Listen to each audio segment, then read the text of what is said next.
여러분과 함께 앞으로 좀 몇 달간 우리 공동체가 품은 2050 비전을 좀 말씀을 통해서 함께 좀 나누고자 합니다. 우리가 계속해서 제가 칼럼을 쓰고 있는데요. 이 내용들을 좀 바탕으로 또 말씀 속에서 또 하나님이 우리에게 공동체에게 주시는 비전들이 분명히 있을 터인데 그것을 하나씩 살펴보면서 정말 성경적인 교회, 하나님이 원하시는 공동체가 어디에 있는가를 함께 고민하고자 합니다. 특별히 이제 몇 주간은 예배에 관련된 내용을 함께 살펴보면서 우리 공동체 2050 첫 번째 비전인 기쁨과 감동을 회복하는 예배 공동체, 이 주제를 가지고 함께 나아가는 시간을 갖도록 하겠습니다. 여러분은 신앙과 여러 우리의 인생 가운데 기본 중에 기본을 뭐라고 생각하십니까? 어떤 분들은 신앙하면 기도가 떠오릅니다. 어떤 분들은 큐티 말씀이 떠오릅니다. 또 어떤 분들은 믿는 자라면 어려운 이웃들을 도와주는 구제 생활이죠. 다양한 그 신앙의 기본기를 이야기할 것입니다. 하지만 가장 신앙의 기본 중에 기본은 뭐라고 말씀드릴 수 있냐면 바로 예배인 것이죠. 아무리 내가 예수님을 믿는다 하더라도 공동체 안에서 예배를 드리지 못하는 분들은 어떻게 보면 기형아적인 그런 신앙생활을 하고 있기 때문에 예배 드리는 것이 또한 예배 생활이 얼마나 충실하는가에 따라서 그의 신앙의 그 성숙도를 우리는 판단할 수 있는 것입니다. 우리가 예배 드릴 때 주의해야 될 것이 있습니다. 바로 나 중심의 예배인가 하나님 중심의 예배인가 하는 기준입니다. 나 중심의 예배는 철저히 나 중심적으로 판단합니다. 이 예배는 내가 봤을 때는 이러쿵 저러쿵 하면서 예배를 드립니다. 이런 모습은 예배의 의미를 잘 모르는 데서 일어나는 일인 것이죠. 예배는 기본적으로 하나님 앞에 우리 자신을 드리는 시간입니다. 예배를 우리는 평가하는 것이 아니라 이 자리에 왜 불러주셨습니까? 우리 자신을 드리기 위해서 하나님이 여기에 불러주셨습니다. 나의 기준을 가지고 내가 만든 잣대를 가지고 예배를 평가하는 것은 결코 성숙한 모습이 아닙니다. 예배를 평가하다 보면 어느 순간 내가 그 제약의 자리에서 있음을 보게 됩니다. 예배 가운데 나를 온전히 드릴 때에 내 삶의 변화는 시작되는 것이죠. 그렇다면 하나님이 원하시는 온전한 예배는 무엇인가? 우리는 이러한 의문을 가지고 오늘 본문을 함께 하나씩 구체적으로 살펴보고자 합니다. 오늘 본문에 나온 이스라엘 백성들은 어떤 상황 가운데 있습니까? 예배의 감격을 너무나 오랫동안 잊어버린 지 오랫동안 그런 상황 가운데 있습니다. 하나님과의 깊은 만남의 자리가 없었기 때문에 예배의 감격을 경험해봤던 적이 너무나 오랜 세월이 지난 것이죠. 그들은 바벨론 포로에 잡혀가고 나서 그곳에서 죽거나 또 그곳에서 태어난 자들입니다. 그리고 나서 때가 되었을 때 1차, 2차, 3차에 걸쳐서 예루살렘에 귀환하게 됩니다. 어성경 읽어지네를 함께 했던 분들은 아시겠지만 1차 때는 스룹바벨과 예수아를 통해서 예루살렘에 귀환하게 됐고 2차 때는 에스라 선지자 그리고 3차 때는 느헤미야 총독을 통해서 그들이 예루살렘으로 귀환하게 됩니다. BC 458년경이 바로 2차 귀환 때였는데 이 에스라 선지자가 귀환하고 나서 그들에게 영적인 각성의 때가 찾아오게 됩니다. 에스라 말씀에 보면 잘 나와 있는데 그들이 이방 여인들과 혼인을 하고 또한 잘못된 이방의 풍습 가운데 있음을 바라보면서 하나님 앞에 회개하며 각성을 하게 됩니다. 근데 그것도 잠깐이었어요. 여전히 그들은 무너진 성벽을 수축하지 못하였고 그 뒤로 13년이라는 시간이 흐르게 됩니다. 그리고 느헤미야 총독이 왔을 때가 BC 445년경이었는데 그때가 이제 13년이 흐른 때였죠. 그는 에스라와 함께 그 무너진 성벽을 건축하는데 온 힘을 다하게 됩니다. 며칠 만에 그 성벽이 수축된지 아십니까? 에스라 5장 15절에 보면 이렇게 나와 있어요. 성벽 역사가 52일 만인 에루럴 25일에 끝남에. 느헤미야 6장 15절에 바로 52일 만에 엘룰럴이라는 것은 6월 달을 의미합니다. 6월 25일 날 바로 그 성벽이 완공됐다라는 것입니다. 수십 년 동안 해오지 못했던 일을 느헤미야 총독이 오자마자 순식간에 해치운 것이죠. 여기에는 그의 뛰어난 리더십도 있었지만 실상은 백성들의 수많은 희생이 같이 따랐기 때문에 가능한 일이었습니다. 수십 년 동안 해오지 못했던 일을 52일 만에 했기 때문에 예루살렘 성벽이 완성되었기 때문에 얼마나 많은 백성들이 총동원되었겠습니까? 그 성벽의 그림을 잠깐 한번 화면을 통해서 보여드리면요, 좀 이게 너무 길어갖고 옆으로 좀 뉘었는데 제가 이렇게 예루살렘 성전을 주변으로 성벽을 쌓았던 것이죠. 근데 이 성벽을 쌓을 때에 이방 민족들이 그들을 호시탐탐 기회를 노리면서 공격을 해왔어요. 그래서 이들이 성벽을 쌓으면서 그들의 방해로 말미암아 내 외부의 적들로 인해서 한 손에는 일을 하고 또 한 손은 무기를 들고 건축을 했다라는 기록이 있습니다. 그리고 낮에는 일을 하고 밤에는 보초를 쓰면서 그들은 이 52일 만에 성벽을 다 쌓게 됩니다. 이들이 이 사역을 하면서 육체적으로 너무나 많이 지쳤었겠죠. 영적으로도 너무 많이 곤고한 상황이었을 것입니다. 어렵게 결국에는 52일 만에 성벽을 완공하게 됩니다.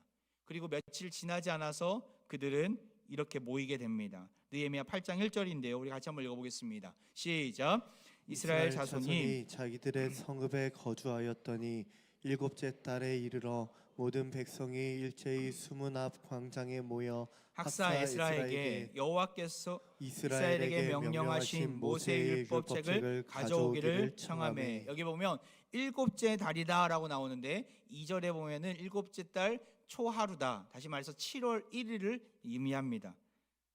6월 25일 날 일을 마치고 5일 뒤에 이들이 모였던 것이죠. 근데 이 모였을 때에는 바로 느헤미야가 모이라고 해서 모인 게 아니라 에스라가 자 이제 집합해라 해서 모인 게 아니라 그들이 자발적으로 모였음을 보게 됩니다. 제사장이자 학사 에스라에게 부탁해서 모세의 율법을 가져와 달라고, 그것을 좀 해석해 달라고, 선포해 달라고 그들이 부탁하는 모습을 우리가 지금 읽은 것입니다.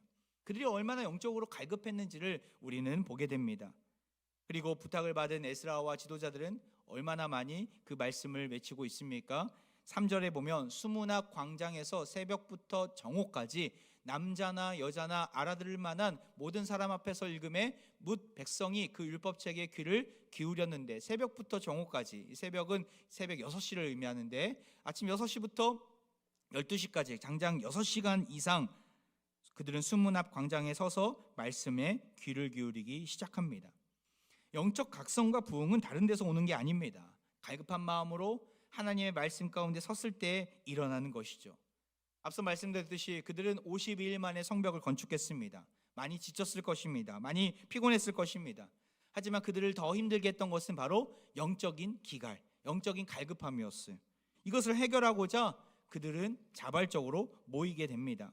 느헤미야 8장 1절을 다시 한번 보면 모든 백성이 일제히 라는 단어가 나오는데 바로 이 모임을 주도한 자가 에스라나 느헤미야가 아니라 백성들이 한 마음을 가지고 모였다라는 것입니다. 이 일제히라는 이 단어는 원어적으로 한 사람 같이라는 의미가 담겨져 있습니다. 한 사람 같이 한 마음을 품고 말씀을 사모하며 말씀을 읽어달라고 에스라와 어떤 지도자들에게 부탁했던 것이죠. 그 말씀이 선포되었을 때 그들은 어떠한 자세를 취합니까? 5절 말씀 계속 읽겠습니다. 시작. 에스라 5절 말씀입니다. 시작. 에스라가 모든 백성 위에 서서 그들 목전에 책을 펴니 책을 펼 때에 모든 백성이 일어서니라. 여기 보면 말씀을 받을 때 그들이 어떠한 자세를 취하고 있어요? 일어섰다라는 거죠. 아마 제가 이 시간에 설교할 때 여러분 일어서서 말씀을 들으십시오. 30분 동안 일어나게끔 한다며 여기저기서 한숨이 푹푹 들릴 것입니다. 아마도 아우성이 나겠죠. 근데 이들은 지금 장장 6시간 동안 서서 말씀을 듣고 있는 거예요. 그 의미가 무엇입니까? 제가 이제 법정에 가본 적은 없지만 재판장에 가면 드라마 같은 데를 보면 법정 안의 질서를 유지하는 그 담당하는 그 경위가 이렇게 선언하지 않습니까? 자, 판사님이 들어오십니다. 일동 길을 파십시오. 그리고 판사님이 앉을 때만 회중은 앉을 수 있지 않습니까? 이들이 왜 일어서서 판사님을 맞이하는 것입니까? 바로 판사님의 그 재판장의 말에 복종하고 예의를 갖춘다라는 의미인 것이죠. 이 공간 안에서는 가장 권위가 높은 사람은 저 판사이기 때문에 우리가 그 권위를 인정해야 한다는 것입니다. 하나님도 마찬가지입니다. 하나님이 주인 되시는 예배의 자리에서도 마찬가지입니다.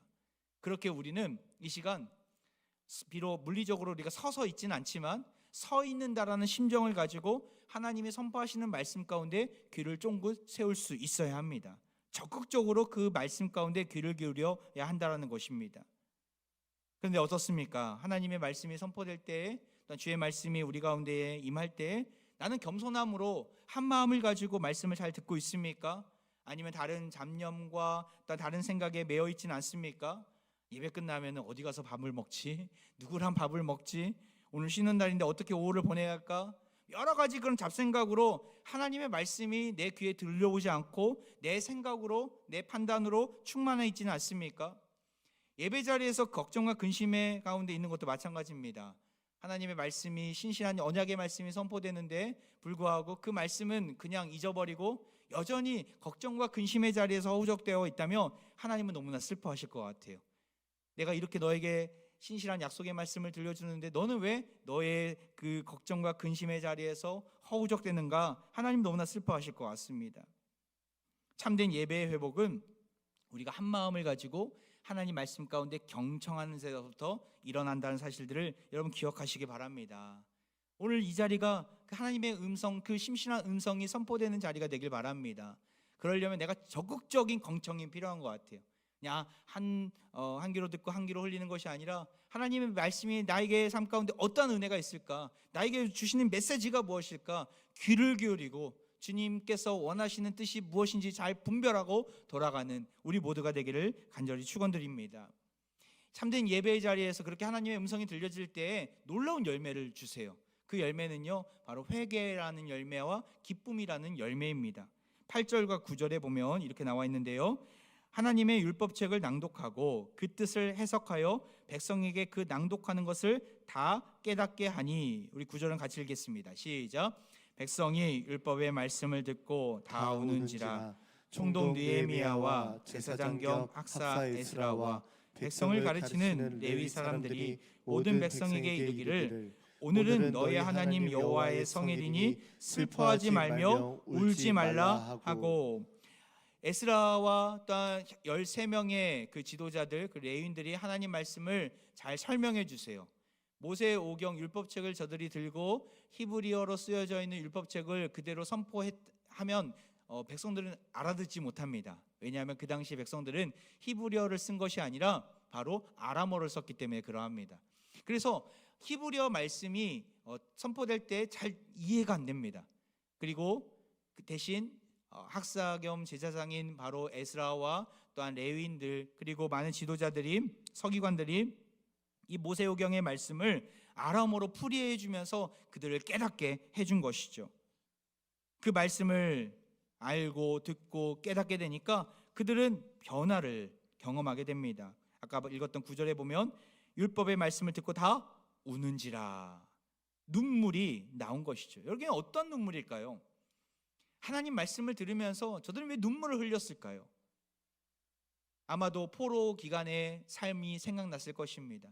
우리가 하나님의 말씀 가운데 순종하지 못해서 바벨론 포로로 잡혀가서 그 험악한 시대를 우리가 경험했는데 이것은 다 불순종 때문이야. 나의 연약함 때문이야. 나의 죄악됨 때문이야. 하나님 앞에 순종하지 못하고 잘못된 길을 걸었던 자신들의 모습이 생각이 났겠죠. 아마 이것은 회개의 눈물이었을 것입니다. 그 눈물을 주체할 수 없었습니다. 나아가 무너진 성벽이 저렇게 52일 만에 완공되는 것을 보면서 저들은 어마어마한 감격을 경험하게 됩니다. 하나님의 신실한 그 말씀이 우리 눈앞에 실현이 됐구나. 하나님께서 세우시고자 하는 그 놀라운 성벽이 이렇게 아름답게 세워졌구나. 그 자리가 너무나 감사했고 감격 가운데 있었던 것이죠. 영적인 각성과 또한 환희를 동시에 경험하는 자리였기에 그들은 눈물을 흘릴 수밖에 없었던 것입니다. 하나님 말씀이 선포될 때는 이러한 힘이 있습니다. 히브리서 기자는 이렇게 선언하지 않습니까? 하나님의 말씀은 살아있고 활력이 있어 좌우의 날선 어떤 검보다도 예리하여 혼과 영과 및 관절과 골수를 찔러 쪼개기까지 하며 또 마음의 생각과 뜻을 판단하나니. 여기 보면 혼과 영과 및 관절과 골수, 여기 공통점이 무엇입니까? 바로 보이지 않는 부분까지도 다 하나님의 말씀이 터치가 되고 폐부에 깊숙이 내림으로 말미암아 깨우치시고 다스려 주신다는 의미가 담겨져 있습니다. 날카로운 하나님의 말씀이 우리의 심령 가운데 임했을 때 우리의 골마 터진 상처 부위가 도련해지고 봉합 수술이 되고 새 삶으로 그 새 살이 돋아나게 된다라는 것이죠. 그렇게 하나님 말씀이 우리에게 선포될 때에는 우리가 눈물을 흘리지 않을래야 않을 수가 없는 것이죠. 여러분 어떻습니까? 하나님의 음성이 선포될 때, 또 말씀을 우리가 각자 대할 때에 이런 회개와 각성의 눈물이 있습니까? 그 눈물이 없다면 이것은 하나님이 오히려 주님이 마음 아파하시면서 대신 눈물을 흘리실 것입니다. 매 주일마다 이런 눈물이 회복되는 은혜가 있기를 원합니다. 매 주일마다 눈물을 통해서 하나님께 가까이 나아가는 시간을 여러분 맞이하시길 바랍니다.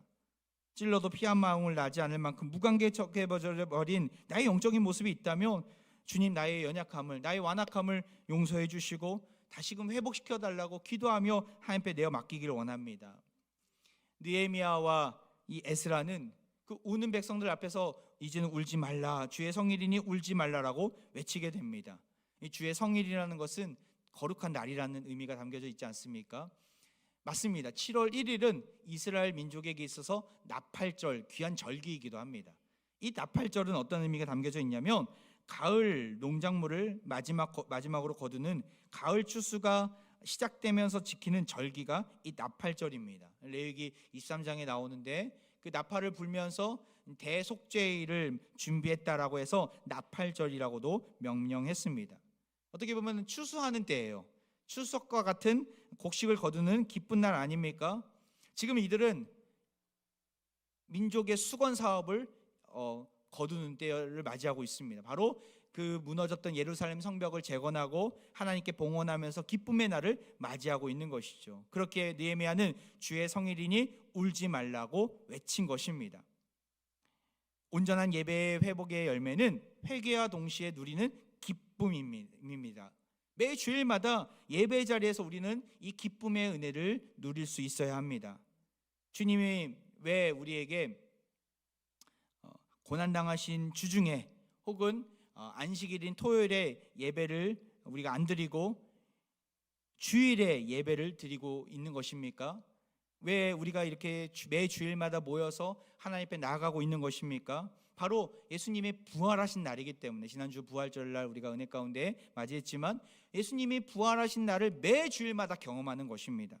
죄와 사망의 권세에서 죽으시고 부활하신 주님을 매 주일마다 만나기 때문에 예배의 자리는 어떤 초상집이나 장례식이 아니라 잔치집이 되어야 하는 것이죠. 주님을 만남으로 힘을 얻고 또한 하나님 주신 사명을 가지고 담대히 세상 가운데 나아가는 날인 것입니다. 느헤미야는 그 근거를 이렇게 외치고 있지 않습니까? 10절 후반부에 보면은 여호와로 인하여 기뻐하는 것이 너희의 힘이니라. 할렐루야. 진정한 기쁨은 하나님으로부터 오는 것임을 여러분 기억하시기 바랍니다. 내 연봉이 올라가고 장사가 잘 되고 실적이 좋아지고 자녀의 성적이 좋아지는 것은 큰 기쁨입니다. 하지만 더 큰 기쁨은 무엇입니까? 앞서 말씀드렸던 이런 기쁠 수 있는 일들은 잠시 잠깐입니다. 영원한 것이 아니죠. 영원한 기쁨은 무엇입니까? 바로 여호와 하나님으로 인한 기쁨인 줄 믿습니다. 주님이 우리에게 보내신 그 예수님, 하나님의 사랑으로 인해서 우리는 구원받았고 예수 그리스도로 인해서 새 생명을 얻은 그 구원의 기쁨인 것이죠. 이 구원의 기쁨을 어느 자리에서 경험하는 것입니까? 바로 예배 자리에서 경험하는 것입니다. 예배를 통하여 우리가 다시 살아남을, 다시 소생케 됨을 누리는 것이죠. 나아가 십자가에 달리신 그 죽음에서 부활하신 주님을 바라보며 우리는 기쁨과 환희를 경험하는 것입니다. 이 사실을 받아들일 때 진정한 예배의 감격을 회복할 수 있습니다. 매 주일마다 이런 놀라운 구원의 감격을 못 누린 채 마당만 밟고 돌아가는 일이 없기를 바랍니다. 주중에 한 성도님을 만났었는데 손자가 5살이더라고요. 근데 너무나 똑똑하더라고요 보니까. 근데 이 손자가 주일 오후에 집에 가면 항상 물어본다는 거예요. 할머니 오늘 무슨 말씀 들었어요?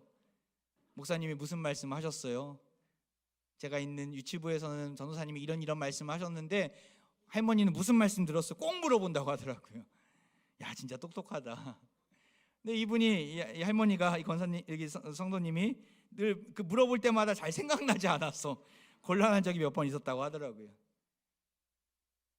손자에게 잘 설명하려면 더 잘 들어야 되겠다 이런 얘기를 하시더라고요. 그분처럼 우리가 오후에 주일날 오후에 누가 우리에게 물어본다면 여러분 어떻게 잘 대답할 자신이 있으십니까? 오늘 무슨 말씀을 했는데 이것이 나에게 어떤 은혜가 있었는지 잘 대답할 자신이 있으십니까? 설교를 하는 저도 잊어버릴 때가 참 많이 있어요. 지난주 내가 무슨 말 설교를 했지? 본문이 어디였지? 설교 제목이 무엇이었지? 확인하지 않으면 잊어버릴 때가 참 많이 있더라고요. 연약한 저 자신을 바라보게 됩니다. 왜 그럴까? 왜 잊어버릴까? 왜 고귀한 하나님의 말씀을 한 귀로 듣고 한 귀로 흘려버릴까? 아마도 그 예배의 자리에서 감격이 없었기 때문은 아닐까 하는 생각이 듭니다. 눈물의 회심과 결단이 있었다면 잊지 못할 예배를 경험하게 될 텐데, 그 잊지 못할 예배의 감격을 경험했다면 바로바로 생각이 났을 것입니다. 하지만 그렇지 못한 저 자신을 보게 됩니다. 사랑하는 화평가족 여러분, 거룩하신 하나님의 음성이 선포될 때 찔림이 있다면 다시금 눈물의 자리로 나아가시길 바랍니다.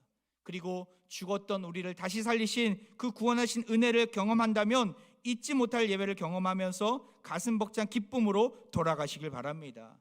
그러할 때 누가 우리에게 물어봐도 나에겐 이러한 은혜가 있었어라고 우리는 담대히 간증하고 증거하게 될 것입니다.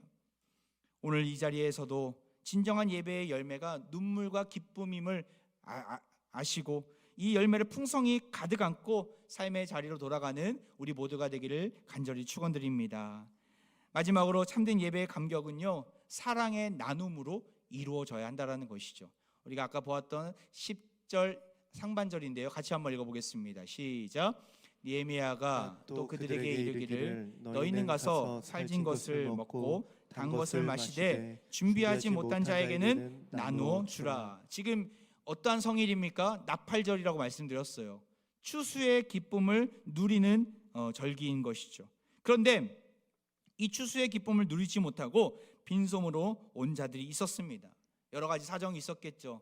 내가 추수한 작물들의 작황이 좋지 않아서 열매를 얻지 못하고 온 자들이 있고, 또 경제적으로 너무나 어려워서 힘겨워하면서도 그 자리를 지킨 자들이겠죠.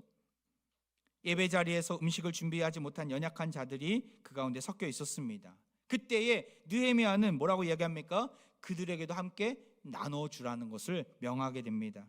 이에 순종해서 백성들은 어떻게 행합니까? 12절에 보면 모든 백성이 곧 가서 먹고 마시며 나누어 주고 크게 즐거워하니 이는 그들이 그 읽어 들려준 말을 밝히 알미라. 그들은 이 느헤미야 말에 어쩔 수 없이 의무감으로 하지 않았습니다. 어떻게 합니까? 말씀을 후반부에 보면 그들이 그 읽어 들려준 말을 밝히 알미라. 하나님의 말씀이 그 인생 가운데 임하게 되니까 그 말씀을 통해서 주신 은혜가 크니까 그 즐거움과 기쁨을 어떻게 해요? 나누고 베푸는 일에 썼다라는 것입니다. 큰 즐거움을 가지고 이웃사랑의 자리에 서 있는 저들의 모습을 보게 됩니다. 하나님의 말씀이 충만하게 임하는 자리는 이러한 나눔의 역사가 놀랍게 임하는 자리입니다. 그 대표적인 예가 초대교회에서 있지 않습니까? 우리가 이상적인 교회하면 초대교회를 들 수 있는데 그 초대교회를 한번 보겠습니다. 사도행전 2장 42절을 보면 그들이 사도의 가르침을 받아 서로 교제하고 떡을 떼며 오로지 기도하기를 힘쓰니라. 여기 보면 교제하고 떡을 뗀다, 나누어 준다, 유무상통, 없는 분들에게 자기의 있는 것을 나눠주는 아름다운 모습들을 그 사도행전 2장 후반부에서 보게 되는데, 중요한 포인트가 있어요. 그들이 사도의 가르침을 받아 하나님 말씀이 임하게 되니까 나눔의 자리로 나아갔다는 것이죠. 우리가 가지고 있는 마음은 악합니다. 하나님의 말씀이 임하지 않으면, 말씀으로 인해서 내가 변하지 않으면 나눔의 자리에 나간다는 거 쉽지 않습니다. 부담감으로 와닿고 내가 이것을 꼭 해야 돼, 여러 생각들을 많이 하게 되면서 나눈다라는 거 불가능한 일이 되어버립니다. 하나님 말씀이 임해야, 하나님의 은혜가 내 가운데 충만하게 임해야 나누고 베풀고 연약한 자들을 향해서 눈을 돌릴 수 있는 것이죠. 전에 한 성도님이 이렇게 성도님과 통화하면서 안타까운 사정을 좀 듣게 되었어요. 갑작스럽게 남편이 질병으로 쓰러지게 되고 경제적으로 힘겹게 살아가는 분이셨습니다. 그분과 남편에 대한 이야기를 좀 하면서 통화하다가 이런 말을 하시는 거예요. 목사님, 죄송해요. 제가 생활비가 없어서 카드빚으로 11조를 낼까 하다가 내지 못했어요. 이런 말씀을 하시는 거예요. 저는 깜짝 놀랐어요. 성도님, 무슨 말씀 하시는 겁니까? 빚내서 헌금하는 것, 그건 결코 하나님이 원하시는 일이 아닙니다. 무슨 말씀을 하시는 겁니까? 빨리 남편이 나아지기를 간절히 기도하시고, 또 그런 거에 있어서 결코 신경 쓰지 마시고, 정말 온 힘을 다해서 남편 치유하는 것들, 또한 치료받는 것들에 힘을 다하십시오. 저도 기도하겠습니다라고 전화를 끊은 적이 있습니다. 우리 주변에 보면 참 경제적으로 어려움 가운데, 말 못할 고민 가운데 있는 성도님들이 많이 있음을 보게 됩니다. 우리 공동체는 우리 연약한 지체들을 품는 데 온 힘을 다해야 합니다. 주님의 사랑으로 안아주고 손을 내밀어 주어야 합니다. 왜 그렇습니까? 하나님 말씀 가운데 충만한 공동체이기 때문에, 하나님의 음성이 날마다 선포되고 교육과 훈련을 통해서, 여러 모임을 통해서 말씀 가운데 은혜를 받은 공동체라면 우리가 더욱더 나누고 베푸는 일에 힘을 써야 한다는 것이죠. 선포된 주의 말씀으로 변화된 삶으로 우리는 증명해 내야 합니다. 하나님의 사랑을 보이시려고, 증명하시려고 이 세상에 예수님을 보내시지 않았습니까? 이 세상에 오신 예수님은 부활 승천하시면서 우리를 세상 가운데 또 보내어 주셨습니다. 우리는 보냄받은 자들입니다. 예배 자리에서 받은 주의 말씀에 힘입어서 어디로 가야 합니까? 소외되고 연약하고 지쳐있는 자들을 향해서 복음 들고 그리스도의 사랑을 들고 나아가야 하는 것이죠. 이번 돌아오는 주 중에 두 군데의 요양원에 이렇게 방문하고자 지금 이렇게 미리 이렇게 예약을 해놨습니다. 우리 성도님들이 계신 요양원들인데, 이왕 가게 된 거, 그곳에 가신 분들, 또한 우리 성도님뿐만 아니라 거기 계신 어르신들이 참 많이 계신데 조금 더 격려를 해야 되겠다. 그래서 이웃사랑위원회하고 같이 연합해서 간단한 간식을 가지고 가기로 했습니다. 기회가 된다면 그들에게, 또 그분들에게 말씀도 나누고 이렇게 기도해주고 오려고 합니다. 우리 주변에 참으로 사랑이 필요한, 주님의 사랑이 필요한 곳이 정말 많이 있습니다. 내가 잘 먹고 잘 사는 거 정말 중요합니다. 하지만 하나님께서 우리를 예배 자리로 불러주셔서 하나님의 사랑을 경험케 하시지 않았습니까? 하나님의 음성을, 신실한 음성을 들려주시지 않았습니까? 그 은혜가 있다면, 그 눈물이 있다면, 그 감격이 있다면 이웃사랑의 자리로 나아가야 합니다. 나만 잘 먹고 잘 살라고 주신 힘과 물질과 시간이 아닙니다. 나누라고, 베풀라고 주신 것이죠. 내가 가지고 있는 것들, 작은 사랑의 표현일지라도 마음껏 나누고 베푸는 일에 한 주간 마음껏 쓰임받는 우리 모두가 되길 바랍니다. 하나님이 나누라고 주신 달란트, 물질, 시간 틈나는 대로 나누시고 섬기면서 예배를 통해 주신 그 하나님의 말씀이 내 삶 가운데 실제가 되고 축복으로 임하는 놀라운 경험을 하시는 사랑하는 모든 화평가족들 되기를 간절히 축원드립니다. 말씀을 마무리합니다. 곤고한 인생길을 살고 계십니까? 척박한 땅에서 은혜의 단비가 내려야 새 생명이 돋아날 줄 믿습니다. 성령의 단비는 예배를 통해서 내립니다. 우리가 하나님 앞에 예배를 통해서 성령의 단비, 말씀의 단비를 받았다면, 하나님의 주시는 눈물을 회복했다면 다시금 기쁨의 감격으로 일어나 하나님이 주시는 사명의 자리로 나아가길 바랍니다. 그 사명의 자리는 무엇입니까? 바로 이웃을 사랑하는 자리고 베풀고 섬기라는 자리인 것이죠. 이 모든 것이 예배의 회복을 통해 얻을 수 있는 귀한 열매입니다. 진정한 예배자로 서서 주님 주시는 은혜와 감격 가운데 오늘도 이웃사랑의 사명의 자리로 나아가는 신실한 주님의 백성들 되기를 간절히 축원드리겠습니다. 이 시간 우리 함께 찬양으로 나아가는데요, 빈들의 마른 풀같이 시들은 나의 영혼, 가물어 메마른 땅에 성령의 단비를 부어 주옵소서. 우리 함께 고백하며 찬양하겠습니다.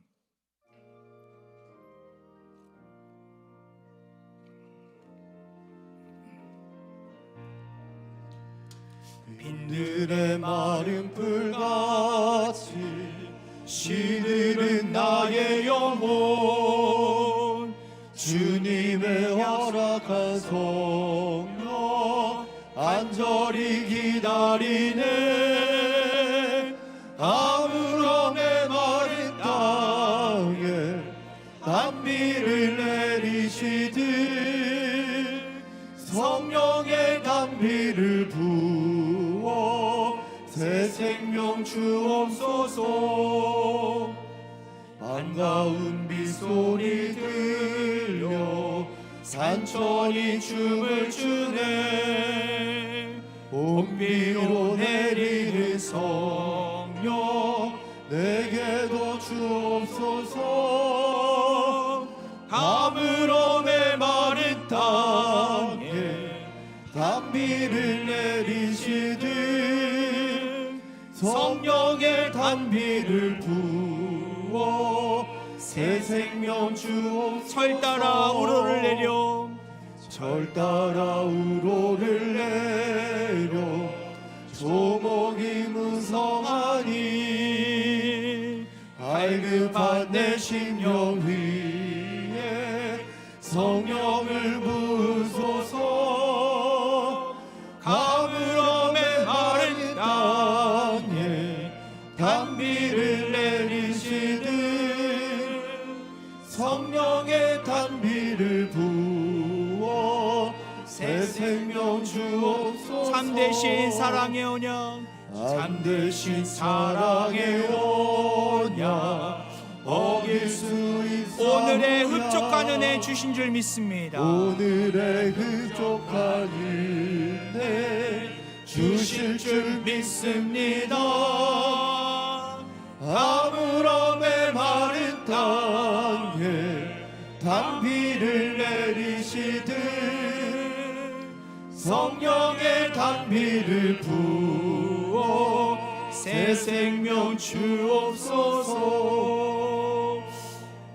할렐루야. 갈급하고 공고했던 우리에게 오늘도 한결같은 사랑을 보여주신 하나님을 찬양합니다. 아무런 감격과 기대감이 없이 예배 자리를 차지했던 우리의 모습이 있었습니다. 들려주신 말씀을 너무나도 가볍게 여기며 잊어버렸던 우리의 어리석음이 있었습니다. 이 시간 다시 말씀 앞에 서겠습니다. 자복하고 통의 눈물을 회복시켜 주옵소서. 구원의 감격과 기쁨을 회복시켜 주옵소서. 주님 주신 은혜를 소외되고 연약한 이웃들에게 나눠주기를 원합니다. 우리를 축복의 통로로 사용해 주시고 한 주간도 하나님의 사랑이 우리를 통하여 흘러 넘치게 하옵소서. 이 시간 병든 육체와 상한 마음 위에 손을 얹고 기도합니다. 여호와 라파의 하나님께 이 시간 간절히 기도합니다. 연약한 육신 위에 상처 많은 우리 마음 위에 능력의 손을 얹고 기도합니다. 이 시간 낫게 하시고 회복시켜 주옵소서. 이들의 한숨 섞인 부르짖음을 들어 응답해 주시고 이들의 눈물의 침상이 주를 향한 거룩한 지성소가 되게 하여 주옵소서. 전하위복의 주님께서 선한 목자가 되어 주시고 가장 확실하고 선한 길로 회복의 길로 인도해 주옵소서. 우리의 유일한 예배의 대상이 되시는 예수 그리스도의 이름으로 기도하옵나이다. 아멘.